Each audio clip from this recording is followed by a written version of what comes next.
Assalamualaikum warahmatullahi wabarakatuh. Salam sejahtera, Om Swastiastu, Namo Buddhaya, salam kebajikan, Rahayu. Perkenalkan, saya Dr. Penina Irene Indatu, ST.MSI, merupakan dosen tetap di program studi agribisnis Sekolah Tinggi Pertanian Kewirausahaan Banau, Halmahera Barat. Video ini disusun sebagai dokumentasi penilaian pernyataan diri dosen dalam unjuk kerja Tridharma Perguruan Tinggi atau PDD UKT PT, khususnya dalam bidang pengajaran. Saya mengajukan mata kuliah komunikasi bisnis dalam sertifikasi dosen kali ini. Mata kuliah komunikasi bisnis merupakan mata kuliah wajib yang diberikan pada mahasiswa semester 2 di program studi agribisnis dengan kode mata kuliah STB 112 dan bobot SKS yaitu 3 SKS dengan rincian 1 SKS teori dan 2 SKS praktikum. Mata kuliah komunikasi bisnis diberikan kepada mahasiswa semester 2 di program studi agribisnis STPK Banau, Halmahera Barat. Proses pembelajaran komunikasi bisnis dilakukan selama 16 kali pertemuan, yaitu 14 kali pertemuan tatap muka dalam pemberian materi perkuliahan, dan 2 kali pertemuan untuk evaluasi tengah semester dan evaluasi akhir semester. Capaian pembelajaran yang dibebankan dari program studi pada mata kuliah ini yaitu terdapat pada CPL 8, CPL 10, CPL 13, dan CPL 14 yang terdapat pada rencana pembelajaran mata kuliah komunikasi bisnis. Capaian pembelajaran mata kuliah komunikasi bisnis yaitu diharapkan mahasiswa mampu memahami tentang komunikasi bisnis, terampil mengelola komunikasi secara lisan maupun tertulis, menggunakan berbagai media komunikasi untuk mempromosikan dan memasarkan produk pertanian. Mata kuliah ini mengajarkan mahasiswa untuk mampu menjelaskan tentang konsep komunikasi bisnis serta prinsip-prinsip yang mendasarinya. Mata kuliah ini juga menjelaskan tentang komunikasi internal dan eksternal dalam organisasi bisnis, desain pesan bisnis, komunikasi, penulisan laporan dan proposal bisnis, teknik presentasi, korespondensi bisnis, teknik lobby dan negosiasi, wawancara dan diskusi, public speaking, meeting management, public relation, dan komunikasi pemasaran. Di akhir perkuliahan ini, mahasiswa akan menyampaikan laporan tentang proyek, merancang berbagai media komunikasi yang digunakan untuk mempromosikan hasil pertanian. Kemampuan akhir belajar atau sub-CPMK dalam mata kuliah komunikasi bisnis yaitu yang pertama, mampu menjelaskan konsep komunikasi bisnis dalam organisasi bisnis. Sub-CPMK yang kedua yaitu mampu merancang pesan komunikasi bisnis dalam berbagai media promosi seperti leaflet, kartu nama, poster, dan label produk. Sub-CPMK yang ketiga yaitu mampu memahami tentang proposal bisnis dan teknik presentasinya serta dapat merancang proposal bisnis. Sub-CPMK yang keempat yaitu mahasiswa mampu menjelaskan tentang korespondensi bisnis dan terampil merancang korespondensi bisnis. Sub-CPMK yang kelima yaitu mahasiswa mampu menjelaskan teknik lobby dan negosiasi serta terampil melakukan lobby dan negosiasi. Sub-CPMK yang keenam yaitu mahasiswa mampu menjelaskan tentang public speaking dan terampil melakukan public speaking.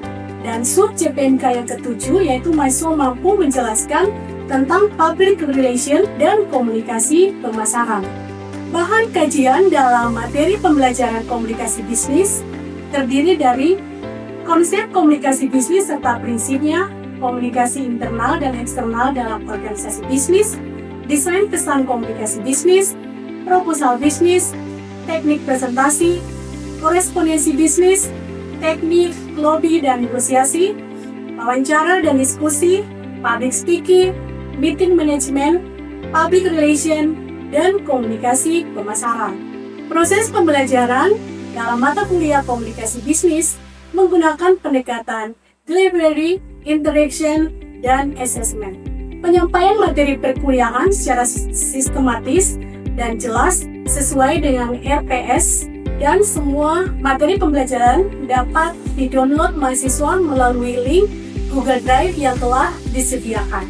Pembelajaran juga melibatkan keaktifan dan interaksi mahasiswa melalui tugas dan praktikum serta menggunakan pendekatan project-based learning, sehingga terjadi interaksi yang aktif di kelas antara dosen dan mahasiswa. Penilaian dalam mata kuliah komunikasi bisnis dilakukan secara objektif untuk mencapai tujuan pembelajaran. Terdapat 5 komponen penilaian dalam mata kuliah komunikasi bisnis, yaitu yang pertama, tugas mandiri dengan presentasi 10%, tugas kelompok 15%, evaluasi yaitu kuis, UTS dan UAS 10%, praktikum 40%, dan soft skill 25%. Proses pembelajaran mata kuliah komunikasi bisnis menggunakan berbagai referensi yang relevan dengan mata kuliah komunikasi bisnis, yaitu menggunakan buku referensi yang saya tulis juga bersama dengan beberapa dosen yang sama-sama mengajar komunikasi bisnis, dan juga berbagai kajian-kajian relevan dari jurnal ilmiah yang berkaitan dengan mata kuliah komunikasi bisnis serta buku teks yang digunakan dalam perkuliahan ini. Media dan alat yang digunakan dalam proses perkuliahan yaitu laptop, LCD, dan juga lembar kerja tugas, lembar kerja evaluasi kuis, UTS dan UAS, serta Google Drive. Selanjutnya, kita ikuti video pembelajaran mata kuliah komunikasi bisnis bersama mahasiswa di kelas. Baik, Assalamualaikum warahmatullahi wabarakatuh. Selamat siang, dan shalom. Bagaimana kabarnya siang ini? Luar biasa. Puji Tuhan, alhamdulillah kita bisa ketemu lagi di perkuliahan komunikasi bisnis saat ini. Jadi pertemuan kita kali ini pertemuan keberapa? Pertemuan kelima. Jadi kita akan bahas tentang korespondensi bisnis. Tapi sebelumnya saya ingin mereview sedikit tentang pertemuan pada pertemuan kita sebelumnya, pertemuan tetap. Ada yang masih ingat kemarin kita bahas tentang apa? Desain pesan bisnis ya. Jadi bagaimana merancang sebuah pesan bisnis agar calon konsumen itu bisa tertarik, lalu bisa membeli produk yang kita pasarkan, gitu ya. Baik, tapi sebelumnya saya mau cek dulu daftar hadir. Kita ulas. Ada yang sakit atau izin? Ada yang sakit 2 orang, Ibu. Kalau di Bunga sama nikah fisik. Baik, yang lain hadir. Baik ya. Oke, jadi saya mau review dulu pembelajaran kita pada perkuliahan keempat kemarin. Ada yang masih ingat kita lihat tentang desain bisnis itu tentang apa saja? Bagaimana merancang ya, merancang sebuah pesan bisnis supaya calon konsumen atau halayak itu bisa tertarik dan nantinya lewat banyak promosi itu mereka bisa membeli produk yang kita sekarang gitu ya. Ada yang lain lagi? Kemarin masih ingat kita untuk merancang pesan bisnis itu harus menggunakan pendekatan apa? Apa yang kaidah? Jadi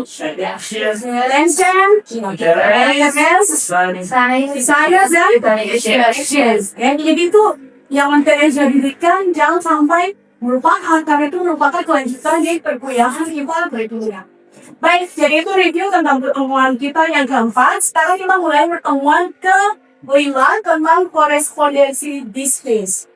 Nah, saya mau bertanya lagi, mungkin Anda karena googling atau pernah mengerjakan tugas atau pernah mendengar atau pernah diskusi dengan teman Anda tentang korespondensi bisnis. Kira-kira apa itu korespondensi bisnis? Ada yang tahu? Kegiatan berkomunikasi bisnis secara tertulis. Ya, jadi proses penyampaian pesan yang dilakukan melalui media secara tulisnya sudah kurang. Baik, jadi di pertemuan ini diharapkan mahasiswa dapat menjelaskan tentang pengertian korespondensi bisnis atau smart bisnis, kemudian bagaimana fungsi smart bisnis itu, kemudian juga kriteria smart yang baik itu bagaimana, ada kekurangan dan kelebihannya, kemudian juga prinsip membuat smart bisnis, uang pengelompokan smart bisnis, Kemudian juga pengorganisasian surat bisnis. Nanti kemudian tentang memo dan email, tapi nanti di pertemuan ya. Jadi, pengertian korespondensi bisnis atau surat bisnis itu adalah alat komunikasi tertulis atau sarana komunikasi untuk menyampaikan pernyataan maupun informasi secara tertulis dari pihak yang satu ke pihak yang lain. Jadi kalau dalam kerjasama perusahaan satu dengan perusahaan yang lain, ketika mau menyampaikan permintaan atau kerjasama kan pasti melalui surat ya, dan itu surat resmi, surat bisnis. Atau juga bisa dijelaskan bahwa surat bisnis atau korespondensi bisnis itu adalah komunikasi organisasi bisnis yang bersifat individual dengan berbagai pihak atau kolega bisnis. Jadi itu pengertian tentang surat bisnis. Nah, apa saja fungsi dari surat bisnis? Yang pertama, fungsinya adalah alat untuk menyampaikan pemberitahuan. Tadi sudah seperti yang saya jelaskan ya, dalam bentuk permintaan atau permohonan. Jadi dalam penyampaian ide atau gagasan itu dilakukan melalui surat. Kemudian yang kedua, ada dokumen tertulis. Jadi ada dokumen tertulis ya. Lalu alat pengingat, kemudian dokumen historis, ada pedoman bekerja dan alat solusi. Ya, ini yang fungsi yang kedua ini akan kita lebih detail pelajari dalam pertemuan ini. Dan itu menyangkut logo, kod, dan stationery ini. Sebenarnya surat bisnis itu punya kriteria, ya, punya kriteria yang harus kita perhatikan ketika kita akan membuat sebuah surat bisnis. Yang pertama, harus menggunakan bentuk surat yang standar. Lalu menggunakan bahasa Indonesia yang baku, gitu ya. Kita di sini kan pakai dialek kita lanang, tapi ketika membuat surat jangan menggunakan bahasa daerah yang dia dipahami oleh orang pada muda. Jadi wajib menggunakan bahasa Indonesia yang baku. Kemudian kriteria berikutnya menggunakan bahasa yang lugas, bahasa sopan, formal, lugas, dan jelas. Selanjutnya juga menyajikan fakta yang benar. Jadi ketika kita membuat surat, informasi yang kita akan sampaikan dalam surat bisnis itu adalah fakta. Jadi benar-benar ada yang terjadi di perusahaan kita, gitu ya. Misalkan Anda mau membuat kerjasama nih dan menyampaikan bahwa perusahaan Anda menyediakan sayuran organik gitu. Karena dari fakta, misalkan Anda bisa menghasilkan 500 kg dalam satu kali musim panen. Itu memang harus benar-benar ada. Itu yang menjadikan fakta. Karena misalkan Anda tidak menjadikan fakta, bisa konsumen mau mencari ke Anda tidak tersedia gitu.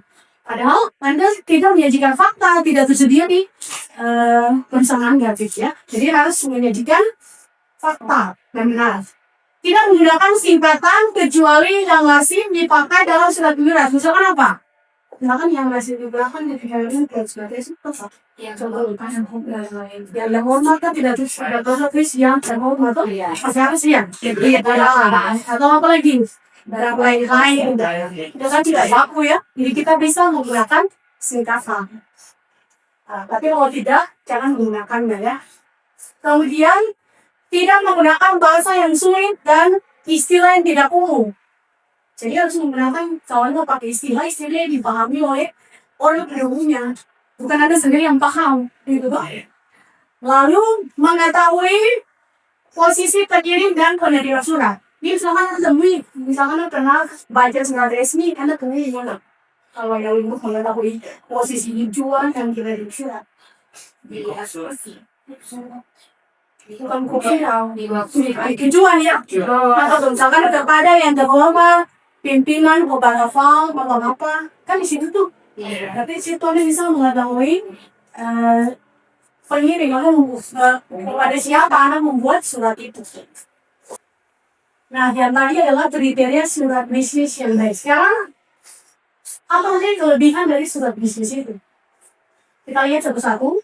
Yang pertama, catatan tertulis tentang transaksi atau peristiwa tertentu. Ini kelebihan surat bisnis. Jadi ketika Anda sebagai manajer misalkan mau mengambil keputusan, ya, itu kelebihan surat bisnis itu dapat membantu Anda untuk bisa mengetahui tentang catatan peristiwa yang Anda lakukan pada waktu yang sudah berlalu. Kemudian yang kedua, bahan untuk dipertimbangkan dalam pemecahan masalah. Jadi dalam melakukan transaksi bisnis, itu kan pasti Anda juga akan menemui banyak kendala di sini. Nah, kendala-kendala itu bisa terbantu kalau Anda punya surat bisnis. Karena itu bisa dijadikan sebagai bahan pertimbangan untuk mencari solusi terhadap masalah yang Anda hadapi di perusahaan. Jadi penting tidak surat bisnis itu? Ya. Kemudian yang ketiga, bisa dibaca kapan saja sesuai dengan waktu yang diperlukan sehingga dapat diambil keputusan yang tepat. Kalau surat bisnis itu kan bentuk apa? Media komunikasi tertulis. Jadi kan pasti ada arsip yang didokumentasikan, gitu ya. Jadi mana perlu, yang penting tersimpan dengan baik, bisa Anda ambil kapan saja untuk dibaca, gitu ya. Itu kelebihan dari surat bisnis. Kemudian ini yang selanjutnya, pesan itu terinci, kompleks, dan disiapkan dengan perencanaan yang saksama. Dengan demikian, Anda dapat mengendalikan pesan yang disampaikan. Ya. Kemudian juga meminimalkan peluang distorsi. Ada yang tahu banget tuh distorsi? Penyimpangan ibu. Kesalahan, ya. Jadi itu bisa dijadikan sebagai kontrol. Kemudian dapat menjangkau penerima dalam jumlah banyak yang tersebar secara geografis. Jadi pokoknya Anda mau kerjasama, Anda punya surat, yang penting sampai di tujuan surat Anda, maka pesan di sana itu sampai ke pihak-pihak tersebut. Apakah Anda bisa menjangkau dalam jumlah yang banyak? Ya silakan, sebanyak Anda bisa membuat surat yang menjangkau halayak di mana menjadi tujuan surat Anda. Kemudian selanjutnya, nah, jadi ada kelebihan, ada juga kekurangan, ya. Jadi tidak semuanya tuh surat bisnis tuh punya kelebihan, ada juga punya kekurangan. Nah, kekurangannya apa saja? Yang pertama, surat bisnis merupakan metode komunikasi yang mahal, termasuk di dalamnya ada biaya untuk stationery, ya, pengelolaan penyimpanan, ya, alat dan waktu penyimpanan, dan juga gaji untuk sekretaris. Itu kekurangan surat bisnis. Kemudian yang kedua, feedback tidak dapat diperoleh secara langsung. Ada mestinya khusus komunikasi, feedback itu apa feedback? Nah, kira-kira ada yang bisa menjelaskan yang dimaksudkan dengan kekurangan surat bisnis untuk poin yang kedua? Ada yang bisa menjelaskan? Mungkin saya, Bu. Ya. Nah, jadi kekurangan dari surat bisnis atau feedback itu tidak diperoleh secara langsung itu karena bentuk komunikasi yang dipakai itu tidak secara langsung itu. Bukan komunikasi lisan. Iya. Mereka menggunakan media tulisan. Lewat surat. Iya. Jadi feedbacknya Penerima dan penulisnya tidak terdapat secara langsung. ya, jadi tidak bisa langsung mendapat feedback. Iya. Baik, terima kasih. Ada lagi yang lain? Mungkin ibu ada tambahan. Silakan Jessica. Ya, kekurangan surat bisnis itu feedback. Itu membutuhkan waktu ibu, di mana pengirim pesan harus menulis pesan tersebut, kemudian mengirim kepada penerima pesan. Setelah dikirim, penerima pesan itu membaca, kemudian menulis, lalu mengirimnya kembali pada pengirim pesan. Jadi membutuhkan waktu, tidak secara langsung terkirim. Baik, jadi terima kasih ya Jessica dan Kado. Jadi yang disampaikan itu benar ya. Jadi memang kita karena tatap muka itu bukan komunikasi yang untuk bisa tatap muka. Jadi memang dia membutuhkan waktu yang lama juga dan proses seperti yang dijelaskan Jessica tadi ya. Oke, kita berikan applause dulu untuk kita. Baik. Kemudian yang ketiga, nah ini kita perhatikan nih, harus ditulis dengan cermat dan hati-hati. Kenapa? Karena kalau karena tidak memungkinkan adanya revisi apabila sudah dikirimkan. Jadi kalau Anda tulis ada salah pengetikan, bisa menimbulkan makna yang lain, itu sudah terkirim, sudah. Gitu ya. Jadi selama Anda tidak memperhatikannya, bisa saja dia menimbulkan distorsi yang tadi gitu ya. Jadi harus memperhatikan dengan baik sebelum Anda mengirimkan surat kepada pihak yang menjadi tujuan dari surat tersebut. Itu kekurangan dari surat bisnis. Nah, kemudian apa saja prinsip yang harus kita pahami untuk menulis sebuah surat bisnis yang baik? Jadi yang pertama itu memperhatikan nada ya. Jadi nada surat itu harusnya bagaimana? Nanti Anda baca saja ya. menggunakan kata-kata yang menyenangkan, ya, menanamkan goodwill, gitu ya. Kemudian yang kedua, sikap penulis harus berempati, artinya berpikir dan menulis dengan kacamata pembaca. Jadi Anda pakai kata-kata itu menggunakan kata Anda, ya, bukan saya, gitu. Kemudian apalagi, nah ini pendekatan positif, ya. Jadi Anda itu harus memberikan apresiasi kepada pihak di mana Anda harus membuat surat itu. Jadi kita misalkan dalam menawarkan produk, ya, jadi hendaknya mendekatkan aspek positif. Jadi selama Anda ingat bahwa ketika menulis surat, Anda harus punya persepsi positif dan nilai positif kepada pihak di mana sumber yang akan Anda sampaikan itu, ya. Kemudian muatan surat menyeluruh. Nah ini surat bisnis hendaknya memuat semua informasi yang diperlukan pembaca tentang mutu produk atau peristiwa yang sementara terjadi di perusahaan Anda. Masih ingat 5W1H? Nah, coba jelaskan dulu sebenarnya apa. Itu dari pengantar tim lagi kan? Iya. Kemudian komunikasi bisnis kita pelajari itu lagi. Silakan 5W1H podcast ya. Perhatikan yang pertama, Nanti dari what, who, who, itu apa ya? Kayak cari who, siapa, di mana ya tempatnya, lalu menyangkut waktu, lalu lalu satu hal, jadi bagaimana harus gimana. Jadi dari 5W1H ketika Anda menggunakan pendekatan ini, itu akan bisa menghadirkan banyak sekali informasi yang akan Anda sampaikan dalam surat bisnis kepada tujuan dari surat Anda itu. Jadi jangan sampai dilupakan ya. Baik. Kemudian nah, pengorganisasian surat bisnis mengarah pada tahapan perencanaan penulisan bisnis yang efektif. Jadi kita tidak hanya menulis seperti itu saja, tapi kita harus punya sebuah perencanaan yang baik supaya surat yang kita buat itu benar-benar dapat menyampaikan pesan bisnis kepada pihak di mana kita akan menunjukkan surat itu. Paham ya?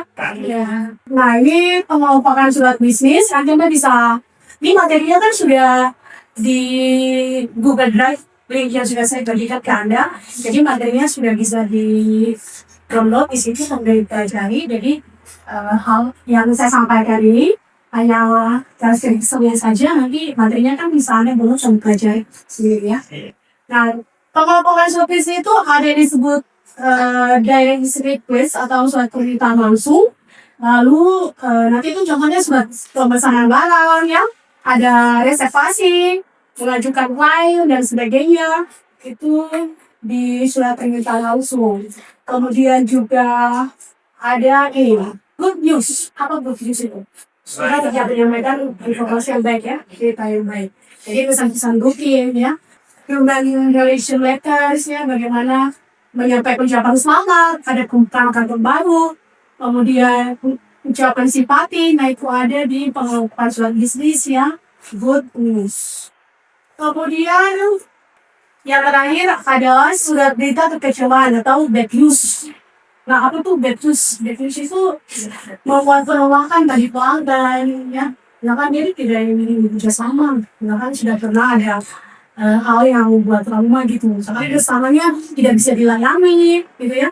Nanti itu menciptakan sebuah kesan yang negatif sehingga dia tidak ingin bekerja sama lagi dengan perusahaan itu. Gitu ya. Itu bad news. Kemudian, nah ini berkaitan dengan produk ya. Penolakan kerjasama yang tadi saya sampaikan maupun penolakan undangan. Jadi mereka mau kerjasama tidak bersedia kreatif ya. Baik, ini bagian yang terakhir. Jadi bagian surat bisnis sebagai resmi itu ini nanti Anda bisa baca ya. Yang pertama tuh ada surat. Suratnya ada sampai sini sudah pernah dia surat resmi. Sudah semua ya? Sudah baca sudah ya? Jadi ada surat, ada tanggal surat, nomor tampilan, perihal ini sama apa? Kalau Anda buat surat resmi, perihalnya Anda bisa taruh apa saja di situ. Permohonan kerjasama ya, atau apa juga. Penyampaian informasi perusahaan gitu ya. Jadi bisa dalam bentuk pilihannya.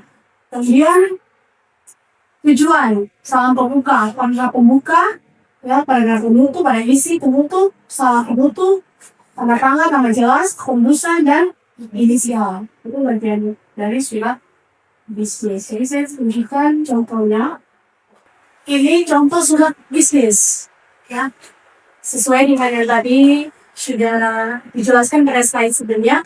Yang pertama itu ada klausulah. Jadi klausulanya ini bang, ini saya di klausulah atau klausulah. Jadi ada nama lembaga atau institusi yang membuat surat ini. Di sini ada namanya, ada juga alamat. Kalau bisa disertakan email juga silakan. Ya. Kemudian ada logo. Ini perlu jelas dulu. Oke, ini logo sebenarnya. Ada logo. Nah, silakan kalau mau digaris bawah juga silakan untuk membatasi antara surat dengan bagian surat nantinya. Kemudian di sini ada tanggal. Tanggalnya. Lalu seperti biasa ada nomor surat, ya perihal. Lalu kalau lampiran silakan. Tapi kalau tidak lampiran, ya dilanjutkan ke isinya. Kalau ini tujuan surat ya. Ini bisa Anda lihat dengan jelas tujuan suratnya. Jadi yang tadi itu Anda harus mengetahui kemana tujuan surat Anda. Ini kan yang berupa direktur obat farm di tempat. Nah, ini ada isinya. Kemudian ini adalah paragraf penutup. Kemudian di surat resmi itu harus ada yang menandatangani. Tuh, di sini nanti ditandatangani oleh yang membuat surat ini dari institusi yang diklausul itu. Kalau ada tulisan ya silakan ada tulisan di sini. Itu. Baik, sampai di sini ada pertanyaan. Tadi saya memberikan contoh surat resminya. Ada yang bertanya? Ada yang silakan Santi. Baik Ibu, terima kasih atas kesempatan yang diberikan kepada saya. Saya ingin bertanya tentang apa itu perbedaan surat resmi dan surat tidak resmi itu. Baik, terima kasih pertanyaannya. Nah, jadi yang tadi kita pelajari itu kan adalah surat resmi ya, surat bisnis itu surat resmi.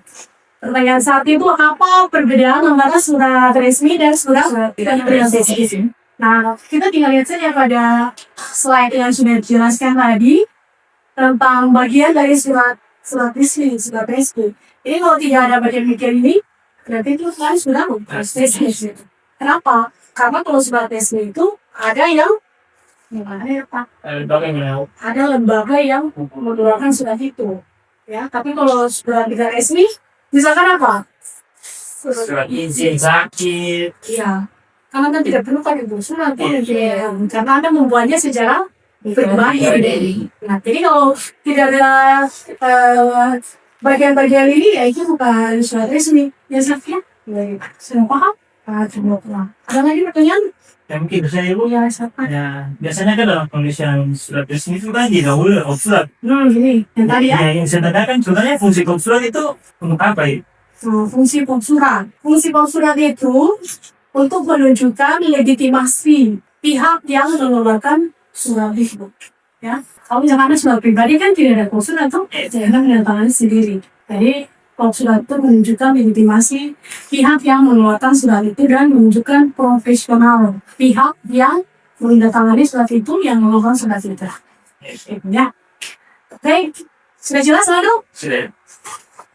Jadi semoga Anda bisa memahami perkuliahan saat ini dan seperti biasa ada tugas mandiri yang bisa Anda akses di link Google Drive yang sudah saya bagikan. Jadi silakan itu tugas mandiri silakan dikerjakan dan minggu depan Anda akan presentasikan tugas itu. Ya, ada pertanyaan terkait dengan tugas? Sudah ada ya. Anda silakan membuat contoh surat resmi. Silakan diselesaikan dan nanti Anda dapat mempersiapkannya juga untuk mengikuti quiz yang disiapkan sebelum nanti pembayarannya di pertanyaan. Kuliah kita sampai di sini. Assalamualaikum warahmatullahi wabarakatuh. Shalom dan selamat siang. Terima kasih.